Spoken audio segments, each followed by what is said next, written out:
It had to be an elaborate role-playing site, I decided. People pretending to discover parallel dimensions or something equally fantastical. I almost closed the browser, but then I noticed a pattern. All the lost traversals happened between 3 o'clock and 4 a.m. I checked my watch. 2:37 a.m. I shouldn't have done it. I know that now. But at the time, it seemed like the perfect way to call their bluff. I'd go to the Seattle coordinates, take a selfie at 3:17 a.m. in the exact spot, and prove the whole thing was nonsense. Then I'd have a great story for the study group, how I infiltrated some dark web role-playing cult. 20 minutes later, I was downtown, standing at the intersection. It was deserted at this hour, just the occasional car passing through. The coordinates pointed to a specific corner, near an old brick building with boarded-up windows. 3:15 a.m. 2 minutes to go. I pulled out my phone to take a pre-traversal selfie, but the camera app wouldn't open. Neither would any other app. The screen showed the time, but nothing responded to my touch. 3:16 a.m. The streetlights began to flicker. The air felt suddenly heavy, pressing against my skin like I was underwater.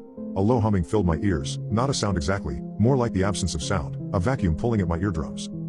3:17 a.m. The world shifted. There's no other way to describe it. One moment I was standing on a familiar street corner in Seattle, and the next I was still there, but not there. The buildings were the same, but warped somehow, stretched in ways that hurt my eyes to look at directly.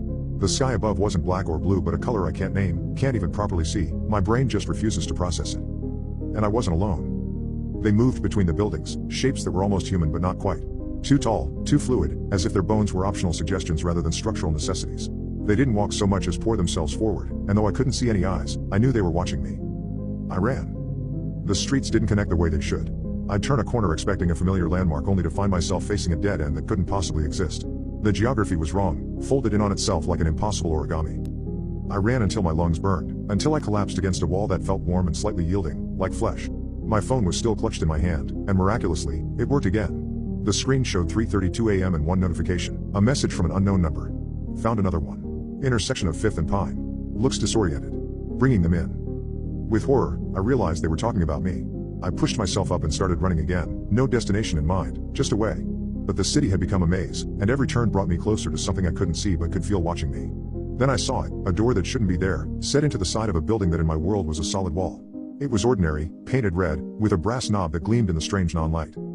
Without thinking, I yanked it open and fell through. I hit the ground hard, the concrete scraping my palms.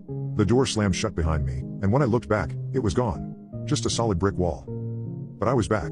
The sky was black, the streets connected normally, and my phone showed 3:18 a.m. Somehow, I had only been gone for a minute.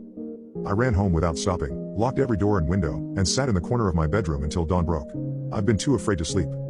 This morning, I tried to find the Cartographers Guild again. The link was dead.